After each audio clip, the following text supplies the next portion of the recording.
Arguably, one of the most exciting additions to the In the Name of the Tsar DLC will be the new operations that DICE are currently making. The Russian campaigns during World War I were some of the biggest, and they included some incredible landscapes, and that should translate into some good gameplay opportunities. Now, we already know one of these operations is called Brusilov Offensive, named after a huge attack by the Russian army in the summer of 1916. That resulted in huge losses not only for the Central Powers, mainly Austria-Hungary, but also the Russian army as well. The operation in Battlefield 1 will start in the low, flat lands of Galicia, one of the maps that's still yet to have been revealed for the DLC, and then it will push upwards into the snowy mountains, finishing on a map called Brusilov Keep. Now, we're yet to find out if this operation will feature more than 2 maps, but considering the size of the Brusilov offensive in World War I wouldn't be surprised if we saw it become a 3-map operation. But very recently, at Gamescom in Cologne, information was released regarding a second operation coming with the DLC, focusing more on the Russian Revolution and the civil war between the 2 Russian factions, the White Guard and the Red Army. This information comes from Flakfire, a fellow Battlefield YouTube creator, so make sure you go and check out his channel, it's linked in the description, and subscribe to him.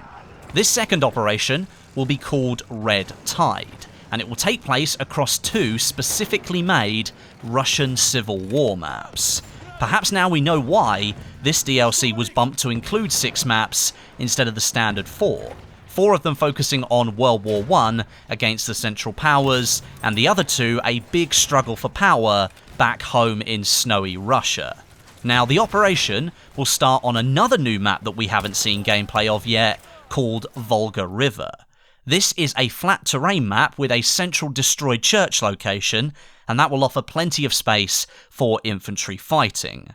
There are networks of trenches built into the snowy ground, and the ruins of houses circle around that church, with only the chimneys still standing.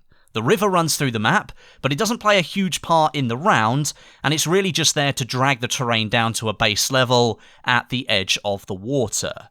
I've thrown up a couple of screenshots so you can get a feel for the map, but you'll have to wait a few more days for gameplay to be shown off.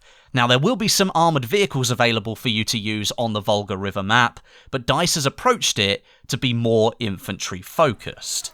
Moving on to the second map, the operation will then transition across the river to Tsaritsyn. You'll actually be able to see the huge Cathedral of Tsaritsyn as you fight the first stage of the battle on the Volga River map. That was actually a big selling point of operations when Battlefield 1 first started, that you could see the next map in the operation coming along, but we've not really seen that mechanic utilised much until now.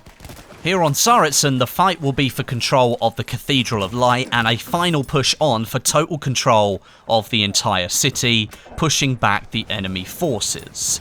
Now, considering the name of the operation is Red Tide, I think we can then assume that the rebellious Bolshevik Red Army will be the attackers here, and the Tsar loyalists, the White Guard, they will be on the defensive. If you didn't already know, DICE has included 2 brand new armies in the Tsar DLC, the White Guard taking on the form of the Russian army in the World War I maps, and the Red Army fighting against the White Guard, or the Russian army, in the Civil War locations. In all honesty, having now seen the Red Army, I'd have liked to have seen DICE explore more of the Civil War locations, and maybe bring some more of that into the DLC, but then perhaps it would have strayed too far away from Battlefield 1's scope. I just wish DICE had split this DLC into 2, offering 4 Russian World War I themed maps and content released back in June when more people were still playing, and then a smaller drop in September, in a couple of weeks' time, containing those 2 Civil War maps and a few more weapons that we know are coming with this DLC. That would have probably kept more people interested in Battlefield 1 because content would have arrived quicker. The beauty of hindsight, eh?